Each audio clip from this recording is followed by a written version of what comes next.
hello, and welcome back to Here We Are, the mindful podcast for millennials, where it's all about remembering where we've been, knowing where we're going, and taking up space in the present through the art of storytelling.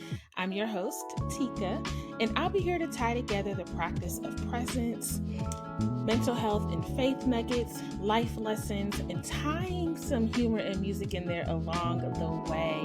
Whether sharing my own experiences or featuring a special guest, I hope to inspire you to take control of your story and ultimately take control of your life.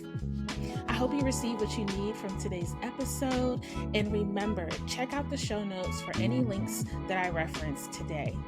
Ready? Let's journey. All right, y'all, welcome back. This is a solo episode where I'm going to talk about something very relevant and important to me: conflict. And important in the sense that I absolutely tend to avoid it by any means necessary, especially when I feel uncomfortable about it, whether it's the topic or the person that I have to address conflict with. Now, I've grown up avoiding conflict for many reasons, the main being fear of disconnection, rejection, abandonment, disappointing others, a slew of reasons. I think that's the recovering people pleaser in me. I grew up wanting to be well liked, and that was probably the anxious attachment in me as well. But I thought that by not saying anything, that I could maintain connections, that I could be well liked, that I can stay connected. And whether it was peers in middle school that literally followed me home to fight me, y'all, literally, I'm a walker. I got my rolling book bag and my viola. And someone is following me home to fight me, and I'm avoiding them, ignoring them. Or even, I'm the youngest of four. I have three older step siblings, and there were times where I was teased and outcast, left out. That hurt, and I avoided confronting them about how I felt. If even in romantic relationships where I'd ignore red flags, right? Wouldn't confront them for the sake of having someone to love. And of course, like I said earlier, many of these tendencies to avoid conflict can be traced back to growing up in an environment that was either dismissive or hypercritical. Now, I won't say that my environment, specifically with my caregivers, was dismissive. I will say that there was some hypercriticalness or hypercriticism. um, and I know it was well intended, so that's not to say anything bad about my caregivers, but more so to say that I wanted to please. I wanted to be approved. I wanted to stay connected. I wanted to be well liked, right? Now, in present day, as a Black woman in her 30s, there's environments where I absolutely try to avoid conflict. One of them being the workplace. Y'all, I used to work in an office setting, surprisingly, with majority women of color, right? So I'm expecting it to be like, oh, sis, this, sis, that, we're all good. We're one big family. It's kumbaya, honky dory, whatever. No. I would say probably after the honeymoon period of like a month, I would feel discomfort at the slightest sign of, conflict or someone not liking me. Right. And I was trying hard. I'm in a leadership position. I'm trying my hardest to appease. I'm trying my hardest to lead with integrity and confidence, but I struggled, and that struggle, it transcends into even some of my friendships with other Black women. Right.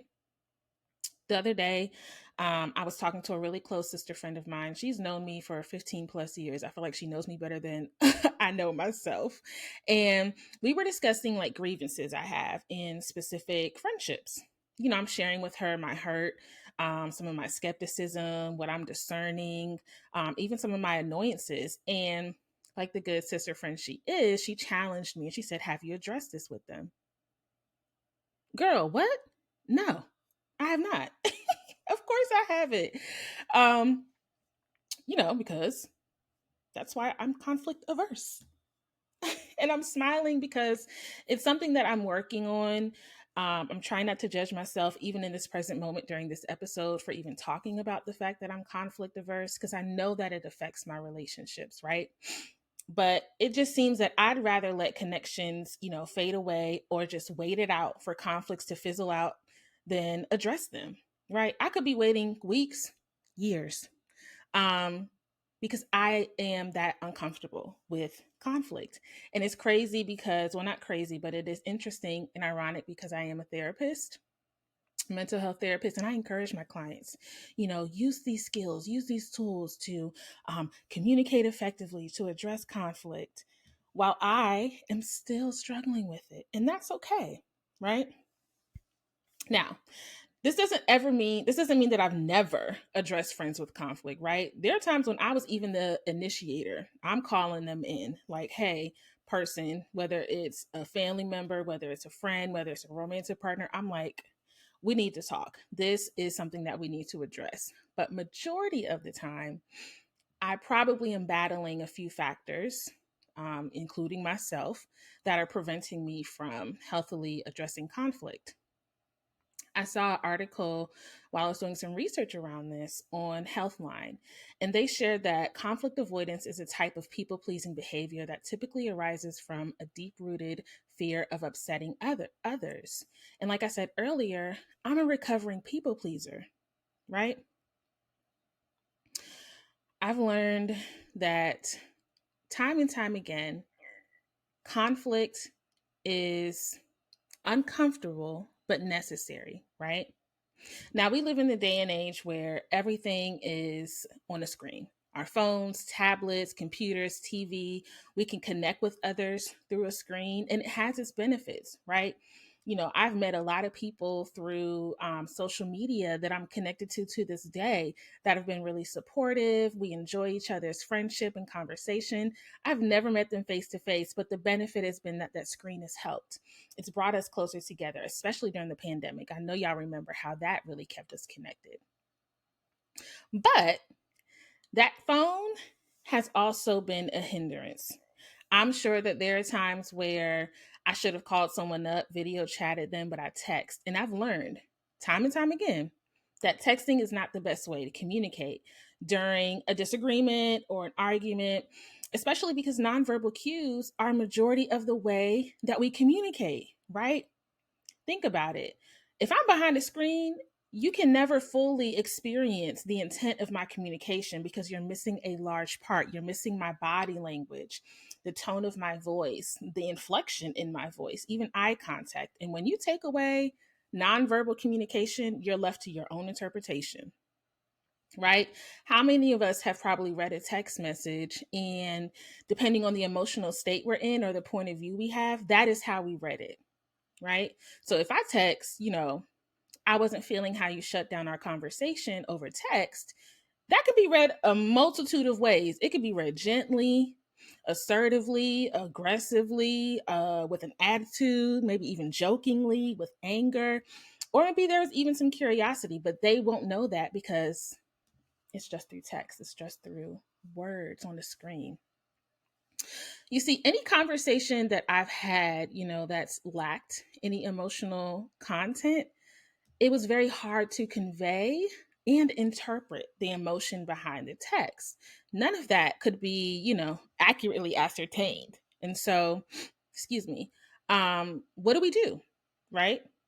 I'm wondering why I, and maybe even many of you, have text arguments rather than picking up the phone, having a video call, or even meeting face to face. Well, an article on Psych Central stated that by not talking face to face about difficult subjects, you're simply engaging in what psychologists call avoidance, a defense mechanism. You're avoiding the topic rather than facing it head on, using texting as a way to sort of talk about it, but without all that messy irrationality that comes with a regular, direct conversation. And I was like, okay, well, first of all, read me. First of all, because, whenever you're talking to someone, we're having 1,000 thoughts that are rushing through our mind. I'm sure a lot of us are trying really hard to actively listen, meaning we are engaged, we're hearing what the person is saying and not just listening to respond. And sometimes there happens to be moments where things feel irrational, right? Whether it's the emotions, whether it's the interpretations, whether it's the thoughts, whether it's the assumptions, conclusions we're coming to. And that can be uncomfortable to have to sort through, to have to really work through.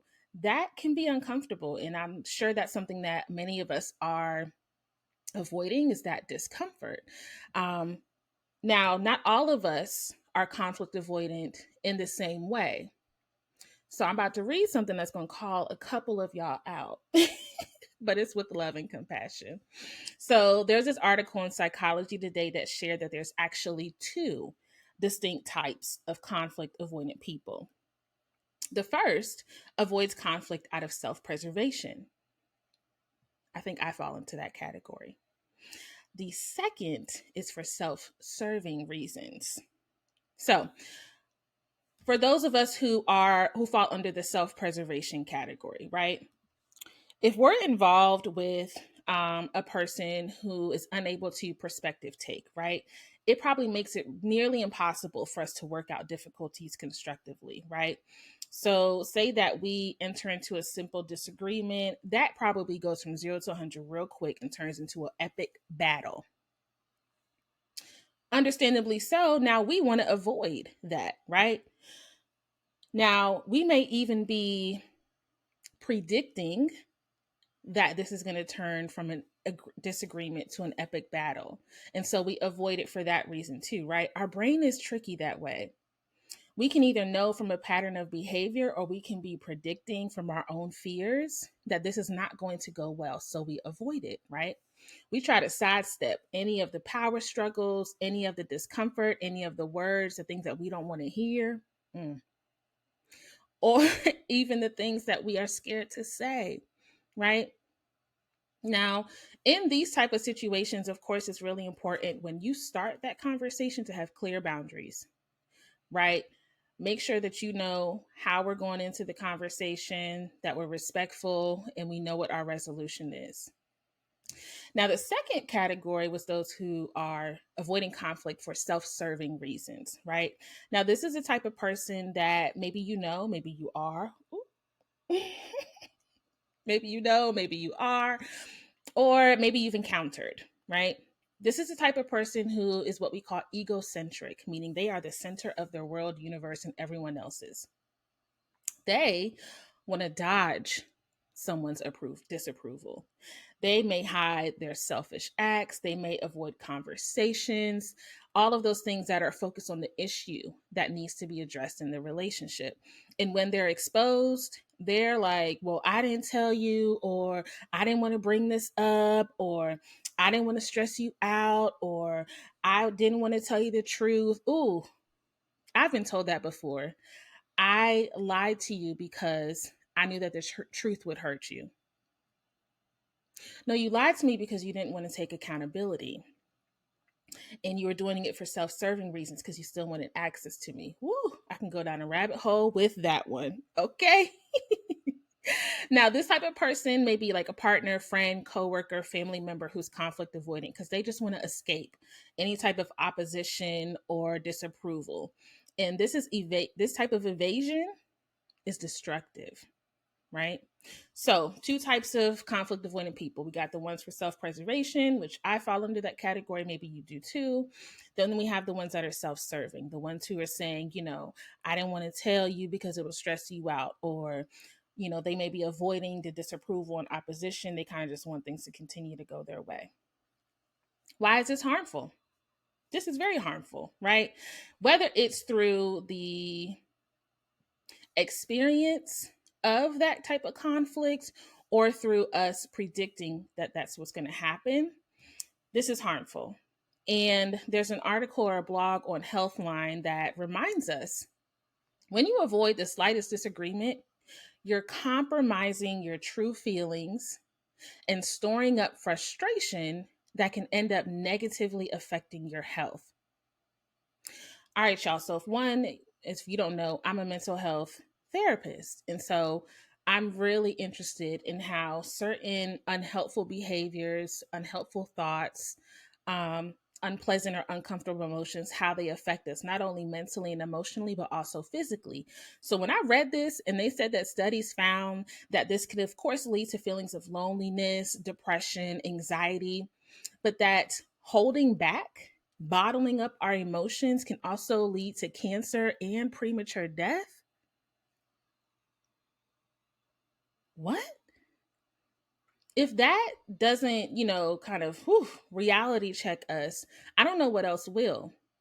So, in that, attempt to avoid conflict, we're actually harming ourselves as well as the relationship. It may seem like the best way to deal with conflict, because look, I do it too. But in the long run, it ends up harming the intimacy, honesty, and communication in a relationship.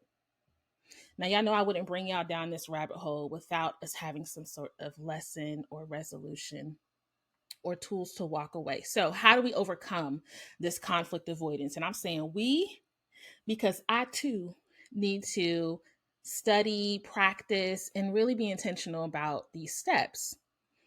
So I'm really glad that if you already asked, like, okay, girl, what are we supposed to do with all this information? How do I no longer be conflict avoidant? I'm glad that you're curious. So, on that Healthline article, they gave a lot of great pointers. Now, of course, I immediately thought, like, oh, what are some skills that I tell my clients?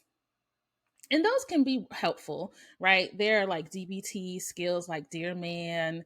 Um, there are also, skills like maybe half smiling when you're uncomfortable to kind of help you to move through that uncomfortable situation or move through that interaction. But I want to give you some ones that are actually applicable today that you can write down, that you can practice, and you can continue to learn and maybe even share with someone. So the first step or pointer, write this down, is reframe. Reframe how you view confrontation. Disagreeing with someone does not necessarily mean like literally fighting, right? So I don't know how many of you, when you hear the word, excuse me, when you hear the word conflict, you think of a fight, you think of violence, you think of hostility, you think of it being, just angry, aggressive, right? But that's not true. We got to challenge that belief and remind ourselves that conflict resolution is actually about standing up for yourself and communicating when you feel something, whether it's anger, frustration, hurt, pain. It is about you communicating that. It's also about ensuring that problematic issues are dealt with so they don't happen again. Now, I don't know about you, but I, as a conflict avoidant person, tend to then get upset that I'm experiencing the same grievances over and over and over. And like my sister friend I mentioned earlier, it was like, well, did you address it? Did you like call them in for that? No. So can I be mad that it keeps happening? Yes and no. I can't control someone else's behavior, but I also didn't call them in about it. So, how do we do that? Second step, make a plan. Rehearse, rehearse, rehearse. I am a writer. I love to write things down.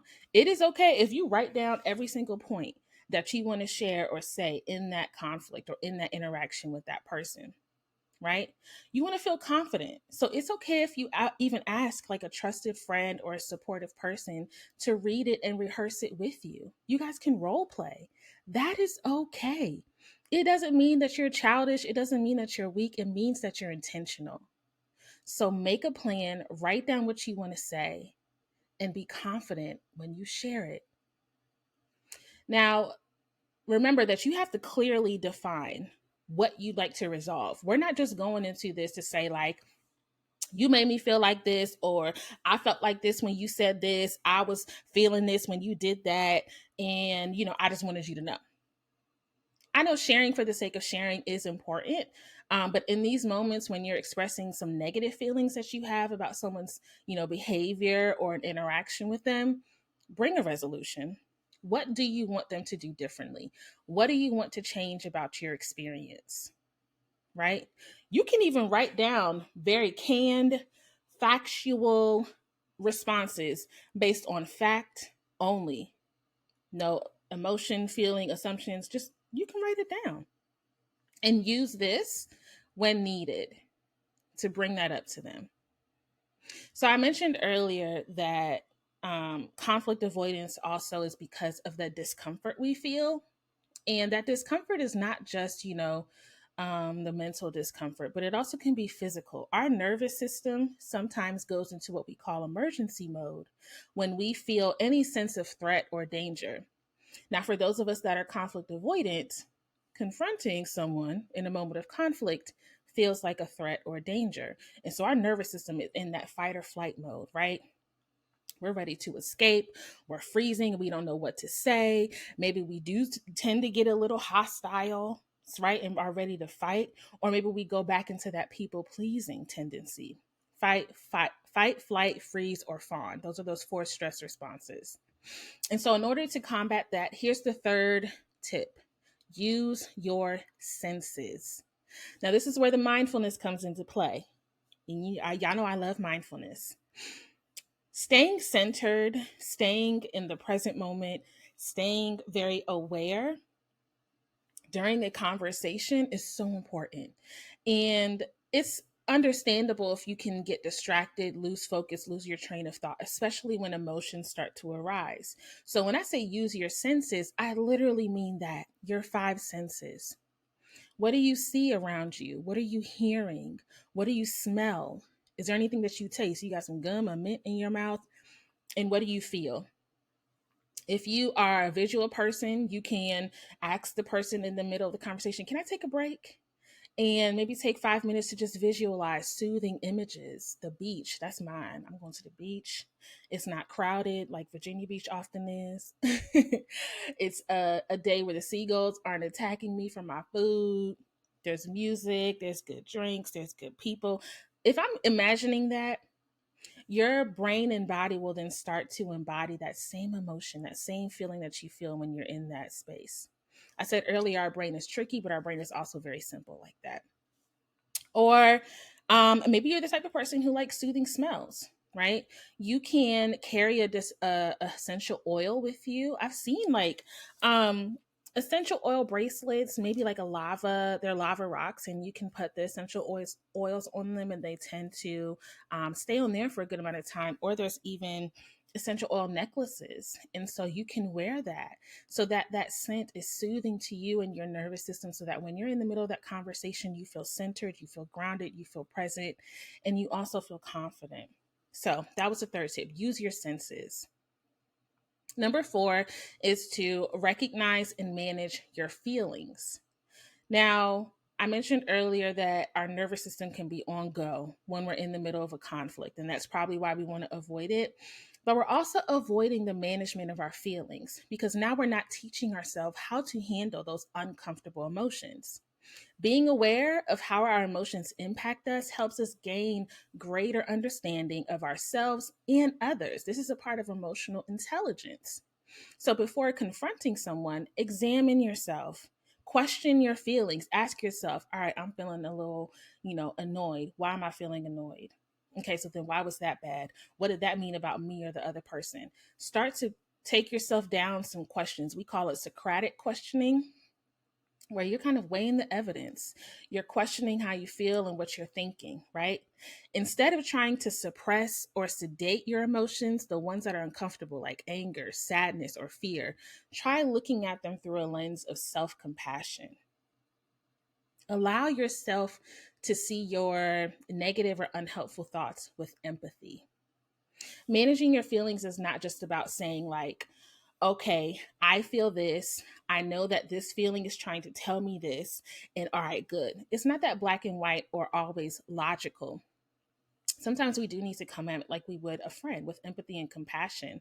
And I love that Healthline, as they're giving these steps, they're also telling us, hey, you can use some affirmations. Y'all know I'm an affirmation girl. Okay. So here are some examples of affirmations that you can say while you are examining your feelings and needing to give yourself some compassion and empathy and grace. You can say, it's okay to feel however I'm feeling at this moment.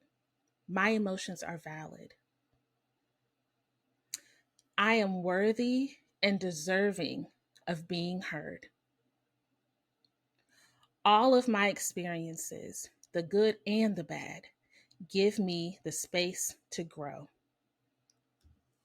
Mm, let that sit. I am a principle. I believe in the principle or the proponent of affirmations because the words that you say from your mouth, you're the first to hear. Okay, shout out to Indiari for that line. Meaning that whatever it is that you say, you've already thought, and your brain and your body has already started to manifest based on what you're saying. Our words are powerful, people. Our words are powerful.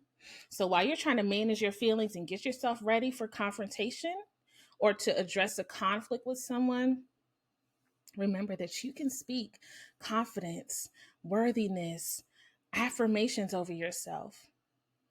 All right. So let's review really quick before we go on. The first step was what? Reframe. The second, make a plan. The third, use your senses. The fourth, manage your feelings. All right. The fifth is to resolve issues in real time. Now, this is where I kind of slip up because I will endlessly just kind of ruminate and talk about and think about and, kind of come up with different scenarios and try to put pieces together. It just festers. The conflict is now festering in my head. So instead, try a more assertive approach, right? Start by stating the issue non emotionally using fact based sentences. So, for example, instead of saying, it was really, messed up that you would take my parking spot. Okay, so first of all, you're assigning some sort of meaning to their behavior or their action. That's not fact based. Instead, what you can say is, I noticed that while I was waiting for that parking spot, you took it instead. Fact based. You ain't hear no feelings. You didn't hear any meaning I'm assigning to it. You just heard me give you the facts, right? Also, avoid being accusatory or defensive. Instead of saying, you made me upset because you took my parking space and you knew that I was trying to get into there and it's all your fault and I can't believe that you would do this to me. Ooh, whoa, pause, breathe. Instead of being accusatory or defensive, try to say, I felt upset when you took the parking space, right? It's exactly what they did. It's not necessarily saying it's your fault, I'm ready to beat you down because you did it. It's really just saying, hey, I need to let you know that you did this and I would like to address it. Okay. So I just gave y'all 5 steps to overcoming conflict avoidance. And I'm saying y'all like I'm not included in the number. I just gave us 5 steps to overcome conflict avoidance.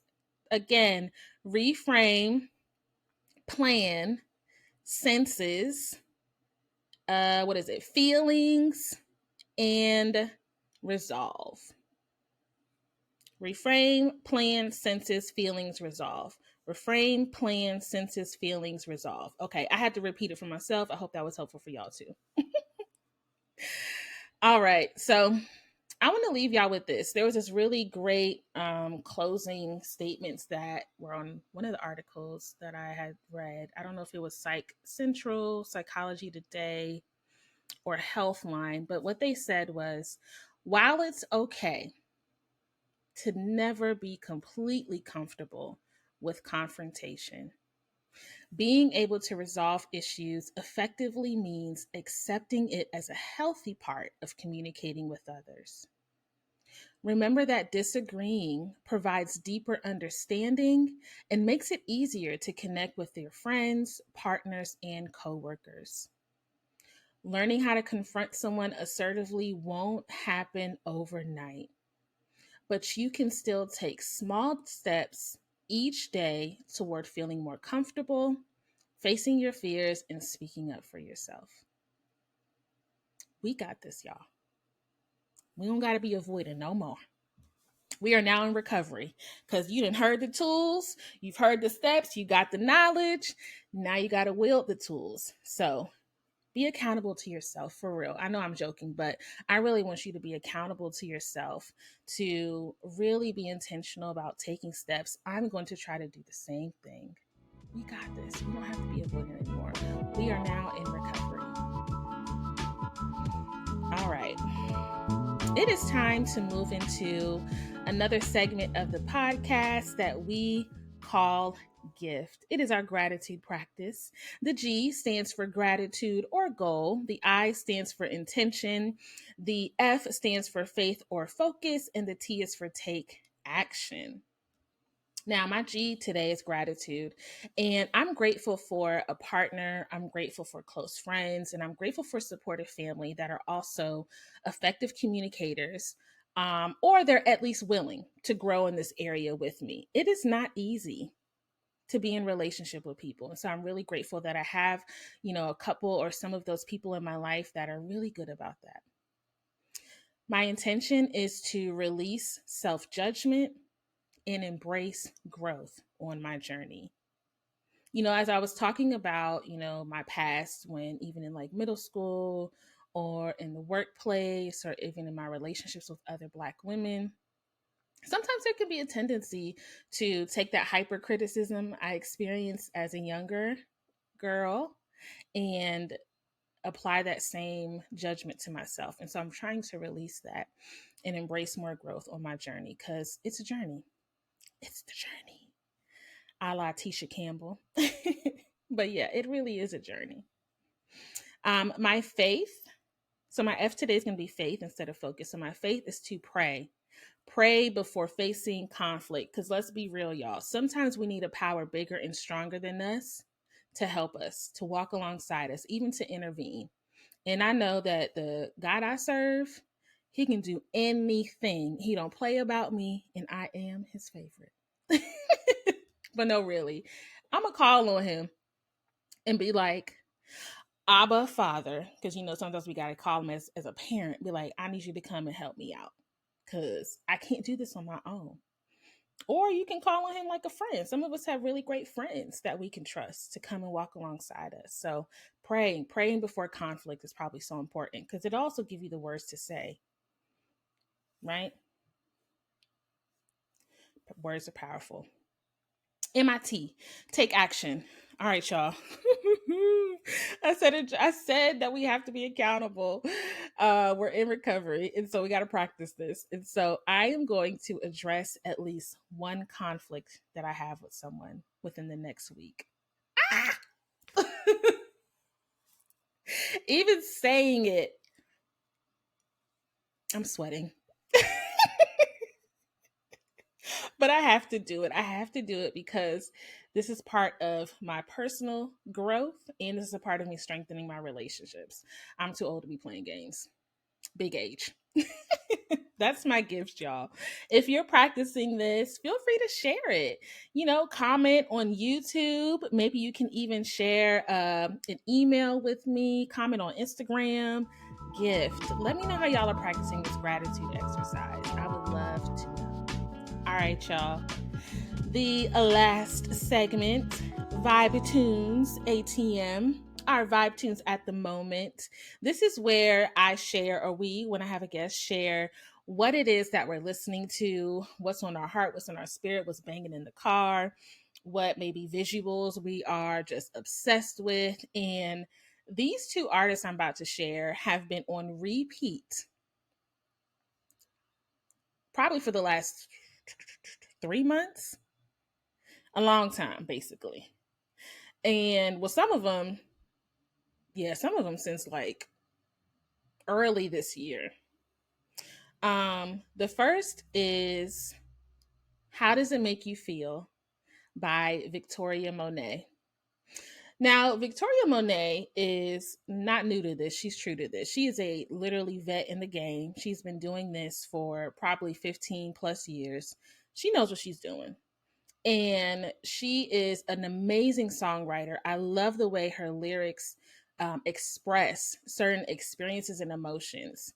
But I also just love her voice. I love the production on this new album, Jaguar 2, because Jaguar 1 set the bar. 2020, Jaguar came out. That was also on rotation. But Jaguar 2 is definitely a really good production. I think someone even told me that her producer, the production for this album was the same for Silk Sonic. And that makes sense with some of the sounds that we're hearing, some of the vibes. So, but how does it make you feel? Y'all know I'm a lover. I just love love. And so, how does it make you feel? It's like a love song. It's about being in connection and relationship with someone and just asking how it makes them feel.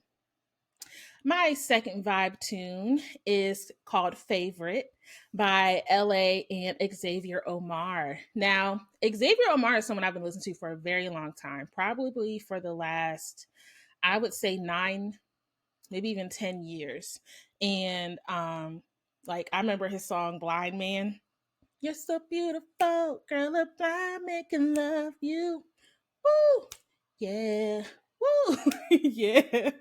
And so Favorite with an artist LA who actually came to one of his concerts when he had it at, I want to say it was the Fillmore in Silver Spring, Maryland. I went there and actually took a picture with him, with Xavier Omar at that concert. LA was there too, and LA is also featured, or not even featured, it's their song together. It's LA and Xavier Omar. But Favorite stands out to me because my anniversary just passed, 3 years with my partner, and that was the song that I used, or that song that was resonating the entire celebration with us, and the one that I actually put on social media for our celebration post. And so Favorite by LA and Xavier Omar, and How Does It Make You Feel by Victoria Monet. Of course, they'll be on the playlist on YouTube. Y'all, I'm still working on the playlist on Apple Music and Spotify. Who wants to do it for me? If you want to do it for me, raise your hand, leave a comment, create the playlist for me. Just do it and I'll hug you. I'll give you lots of love and a shout out. And that is it, y'all. Thanks so much for listening to Here We Are, the Mindful Podcast for Millennials. Let's connect on Instagram at the Here We Are Pod, Facebook at Here We Are Podcast with Teka, and on YouTube, Here We Are Pod. If you're loving the podcast, I'd be so honored if you go ahead and hit that subscribe button, rate, and leave me a review. Your ratings and your reviews help the podcast get in front of those that are aligned and need to hear it. I really appreciate it. And if you want to share your story in a future episode or have any feedback to share, email the herewearepod@gmail.com. That's ThehereWearepod@gmail.com. Remember that your story can inspire and encourage others. Before you face any conflict, take a deep breath. Breathe in the present moment.